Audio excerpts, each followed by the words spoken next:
सबसे पहले सेंटेंस देखते हैं, पसंद आने में प्लीज आप लोग लाइक करेंगे, ठीक है। यह सच है, आप बोलते हैं ना यह सच है, तो उसे आप क्या बोलेंगे, इट इज ट्रू, ठीक है। यह को हम मिट लिखे हैं, ठीक है को इज और सच को हम ट्रू बोलते हैं। यह सच है, इट इज ट्रू। यह झूठ है, इट इज अ लाई, तो लाई यानी होता है झूठ, ट्रू यानी होता है सच, ठीक है। ये चीज भी आपको वोकैबुलरी आपकी अच्छी होगी, शब्दावली जिसे कहते हैं, कैसे बोलना ये भी आप देखते रहिए। इट इज दोनों में यूज हुआ है, यहाँ पे ट्रू अलाई ऐसे यूज हुआ है, ठीक। आगे बढ़ते हैं, अब इधर से पूरा आऊंगा फिर इधर से आएंगे हम। आगे देखिए, यह सही है, तो आप बोल सकते हैं इट इज राइट या फिर दिस इज राइट, दोनों बोलेंगे तो भी सही है।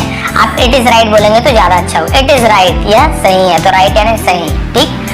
यह गलत है, इट इज रॉन्ग, तो देखिए रॉन्ग, यहाँ पे डब्ल्यू हम लिखते हैं, पढ़ते नहीं, रॉन्ग ऐसे नहीं पढ़े, केवल रॉन्ग पढ़ेंगे, डब्ल्यू को हम पढ़ते नहीं है, लेकिन लिखते समय आपको लिखना जरूरी है। तो दिस इज रॉन्ग या फिर इट इज रॉन्ग, तो देखिए बिल्कुल सेम यूज हो रहा है, बस आप इट इज का यूज कर रहे हैं, देखिए है ना। यह सच है, इट इज ट्रू, यह झूठ है, जडाई, यह सही है, इट इज राइट, या गलत है, इट इज रॉन्ग। तो इस प्रकार से समझ गए, तो समझ गए हम क्या बोलेंगे, गॉट इट, आपको बोलना गॉट इट, समझ गए, या फिर अंडरस्टूड, आप दोनों बोल सकते हैं। किसी को आपको पूछना है समझ गए, तो आप ये दोनों का यूज कर सकते हैं। अब उसके बाद देखिए, हम पूछते हैं कौन है, तो हम बोलेंगे who is it, who is it, कौन है। फिर मैं कौन हूँ, तो हु एम आई, मैं कौन हूँ। कौन है वो, हु इज दैट, तो कौन को हम हु बोलते हैं, ध्यान रखिए, कौन को हम हु बोलते हैं, ठीक है। Who is that. यह कौन है, हु इज दिस यानी यह, हु इज दिस, यह कौन है। क्लियर हो गया। अब देखते हैं 10वां सेंटेंस कौन सा है।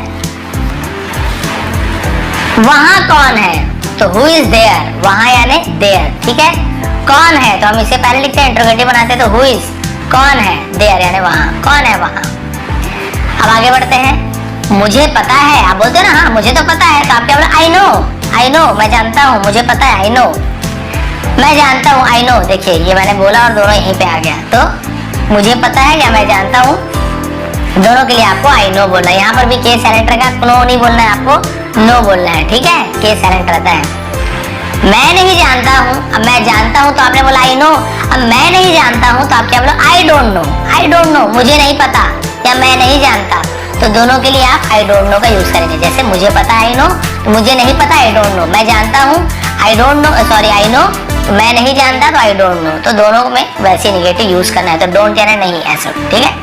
क्या तुम जानते हो, तो डू यू नो, क्या के लिए हम सामने में डू का यूज करते हैं, डू यू नो, क्या तुम जानते हो।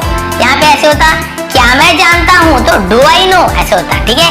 क्या वह जानता है, तो do he know, sorry does he know, क्योंकि डू डज ये हम सब्जेक्ट के हिसाब से चेंज करते हैं, तो उसका आपको ध्यान रखना पड़ता है। क्लियर हो गया।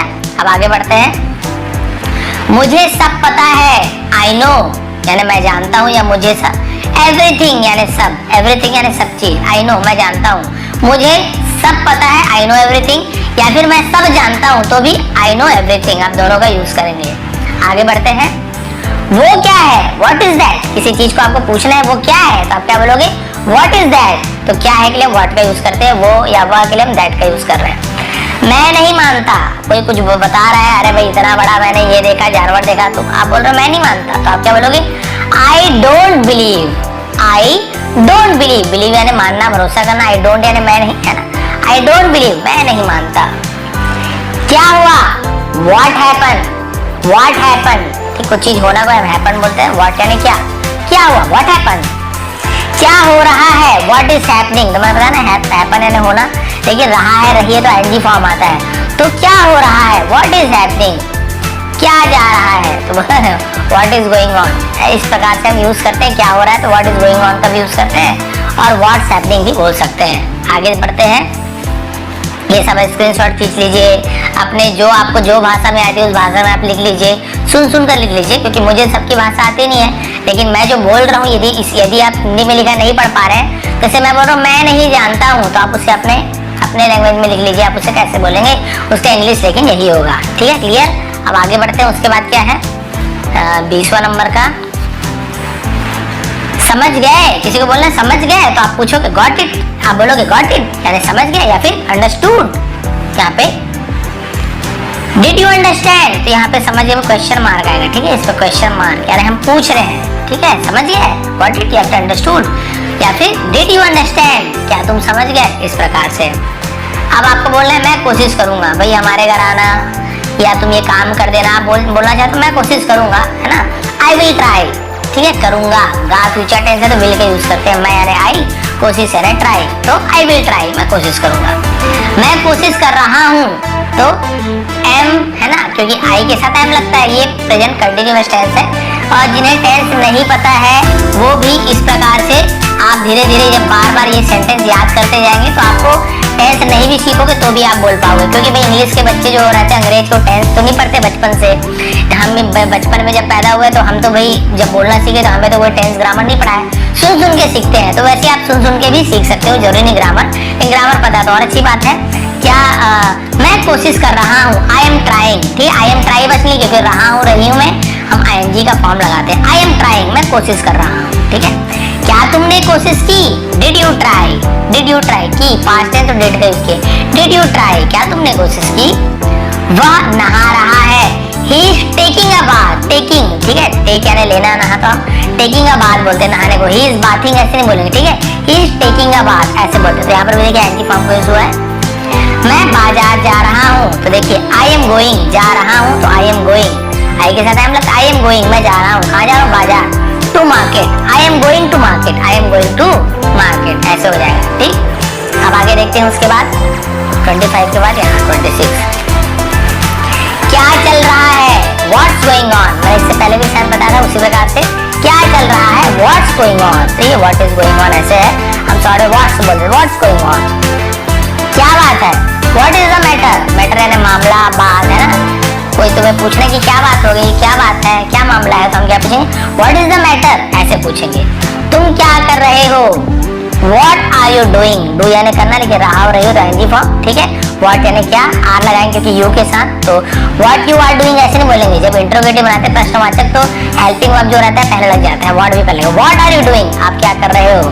यहाँ पे ऐसा था मैं क्या कर रहा हूँ तो व्हाट एम आई डूइंग ऐसे हो जाता है, ठीक, वह क्या कर रहा है, तो यहाँ पे क्या था, व्हाट इज ही डूइंग। तो इस प्रकार से हम बहुत सारे बना सकते हैं इसे। तुम क्या सोच रहे हो, व्हाट आर यू थिंकिंग, देखिए तुम क्या कर रहे हो तो व्हाट आर यू, ये दोनों सेम है, व्हाट आर यू कर रहे हो तो डूइंग, सोच रहे हो तो थिंकिंग। अब यहाँ पे बोलेंगे तुम क्या खा रहे हो तो क्या हो जाएगा, व्हाट आर यू ईटिंग। तुम क्या पी रहे हो, व्हाट आर यू ड्रिंकिंग, ठीक है। तो इस प्रकार से तुम क्या सुन रहे हो तो सुनना को लिसन यानी सुनना होता है, लेकिन ING लगाएंगे, रहे हो तो listening, what are you listening. तुम क्या बोल रहे हो, व्हाट आर यू स्पीकिंग। तो देखिए एक सेंटेंस है लेकिन इससे आप 4-5 सेंटेंस यहीं पे बन गया, ठीक है। ये 1-2 बताया लेकिन इससे आप कई सेंटेंस बना सकते हो, इसलिए बोला 1-2 आपको पैटर्न समझ आ जाएगा ना, ऐसे आप बहुत सारे बना सकते हो, ठीक है, क्लियर हो गया। अब आगे देखते हैं 30 में क्या है। तुम क्या ढूंढ रहे हो, देखिए what are you looking for, looking for यानी होता है ढूंढना, या ऐसे ही व्हाट आर यू सर्चिंग, कई लोग सर्च यानी भी ढूंढना बोल देते हैं, लेकिन आप नॉर्मल में हम जो डेली यूज करते हैं वहां पे हम ऐसे looking for, what are you looking for, क्या देख रहे हो या क्या ढूंढ रहे हो, उसका यही मतलब है, ठीक है। आगे देखिए, उसका कोई भरोसा नहीं, he is not reliable, reliable यानी भरोसेमंद होना, तो उसका कोई भरोसा नहीं, ही इज नॉट रिलायबल। तुम्हारा कोई भरोसा नहीं तो यू आर नॉट रिलायबल, ठीक है। उसका यदि लड़का है तो हम ही इज बोले, यदि लड़की होती उसका कोई भरोसा नहीं, मतलब लड़की के बारे में भरोसा कोई भरोसा नहीं, तो हम लड़की के बारे में बोले तो हम बोलेंगे सी इज नॉट रिलायबल, ठीक है। अब ये लड़का हो तो ही इज नॉट रिलायबल। अब यहाँ पे ऐसे होता कि राहुल का कोई भरोसा नहीं तो हम क्या बोलते हैं, राहुल इज नॉट रिलायबल, बस ऐसे हो जाता। तुम्हारा कोई भरोसा नहीं तो देखिए यू इज नहीं होगा क्योंकि यू के साथ आ लगता है, यू आर नॉट रिलायबल, ठीक है। मेरा कोई भरोसा नहीं तो फिर वहां पे हम ऐसे नहीं कर देते, हम वहां पे क्या कर देते हैं कि हम यहाँ पे आई एम नॉट रिलायबल, ठीक है, मेरा कोई भरोसा नहीं, तो हम ऐसे अलग अलग आप वहां पे क्या कर सकते हो, सेंटेंस चेंज कर सकते हो।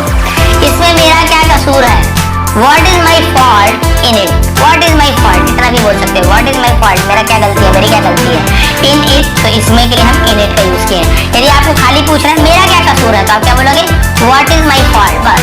अब इसमें मेरा क्या कसूर है तो इसमें के लिए हमने इन इट का यूज किए हैं। तो चाहे आपकी मर्जी, यदि आप इसे नहीं बोलना चाहते हो तो आप केवल ऐसे बोल सकते हो मेरा क्या कसूर है, व्हाट इज माई फॉल्ट, बस ऐसे बोल सकते हो, फॉल्ट, ठीक है। इसमें तुम्हारा क्या कसूर है तो what is your fault in it, तो ये बताया ना मैंने आपको, तुम्हारा क्या है, तुम्हारे के लिए हम योर यूज करते हैं, योर, यूर नहीं बोलेंगे योर, तो ठीक। व्हाट इज माई फॉल्ट, मेरा क्या कसूर है, व्हाट इज तुम्हारा क्या कसूर, तो हमने माई की जगह योर लगा दिया, व्हाट इज योर फॉल्ट, बस। इन इट पहले आपको बताया, इसमें बोलना है तो इन इट बोलेंगे, नहीं बोलना है तो तुम्हारा क्या कसूर है, व्हाट इज योर फॉल्ट। ठीक है।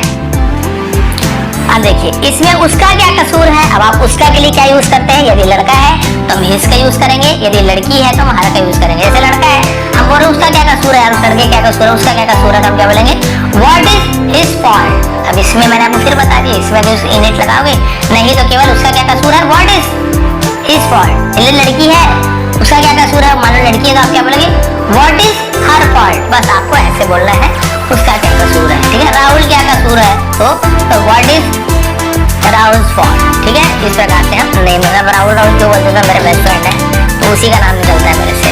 अब देखिए थोड़ा सा और बचा है, फिर धीरे धीरे सीखेंगे। अब एक दिन में 1000 वर्ड भी ले आऊंगा, मेरे को क्या पढ़ना है, फटाफट पढ़ दूं 1000 वर्ड बिना समझाए, कोई काम का नहीं। ऐसे आपको तो बहुत सारे मिल जाएंगे, लेकिन यदि आपको समझ ही ना आए तो फिर क्या मतलब। इसलिए मैं 50-50 लगभग लाऊंगा ताकि आप एक दिन में इसकी प्रैक्टिस करो। इतने वर्ड तो आपको आराम से याद हो, इतने सेंटेंसेस आपको आराम से नए नए वर्ड भी देखने को मिलेंगे। और आप बार बार बोलने की प्रैक्टिस कीजिए घर में, देख देख के बोलिए। पहले बैठ जाओ, सिट डाउन, जल्दी करो, हरी अप, देख देख के बोलिए, फिर आपको धीरे धीरे याद होता जाएगा। बच्चों को बोलना, अपने घर में बोलना, मम्मी को बोलना, तो प्रैक्टिस कीजिए ना। Mummy sit down, mummy hurry up, mummy जल्दी करो मम्मी। इस प्रकार से आपको भले उन्हें मत समझ आए, आपकी प्रैक्टिस होनी चाहिए, ठीक है। बैठ जाओ, सिट डाउन, जल्दी करो, हरी अप यानी जल्दी करो, ठीक है। खड़े हो जाओ, स्टैंड अप, बैठ जाओ, सिट डाउन, खड़े हो जाओ, स्टैंड अप। शर्माओ मत, किसको बोलते हैं ना, अरे शर्माओ मत, तो हम क्या बोलेंगे don't be shy, don't be shy, जैसे शाय ऐसे पढ़ते हैं, डोंट बी शाय, शर्माओ मत। तो इसे याद रखने वाली बात है, जिसे आप बार बार याद रखेंगे तो आपको याद हो जाएगा। आपको ये जानने की जरूरत नहीं है कि डोंट क्यों लगाया, ली क्यों लगाया, शाय क्यों यहाँ पे लगाया। ये सब जानने की कोशिश करोगे तो आपको बहुत ज्यादा ग्रामर में घुसना पड़ेगा। और यदि आप इसे नॉर्मल, आपको पता है शर्माओ मत, तुम डोंट बी शाय बोलते तो आपको कोई पूछेगा क्या, अच्छा बताओ कौन सा टेंस है, कोई नहीं पूछता। आपको बोलेंगे अरे भाई तो बढ़िया इंग्लिश बोल रही है, जैसे आप हिंदी बोलते हैं या उर्दू बोलते हो, वहाँ पे जो भी भाषा बोलते हो, कोई आपसे पूछते हैं कि अच्छा बताओ तो यहाँ पे कौन सा संधि है, कौन सा समास है, कौन सा यहाँ पे संज्ञा है, सर्वनाम है, नहीं, खाली आप बस बोलते हो। बस ऐसे आपको करना है, शर्माओ मत, डोंट बी शाय, मेरे साथ चलो, कम विथ मी, मेरे साथ चलो।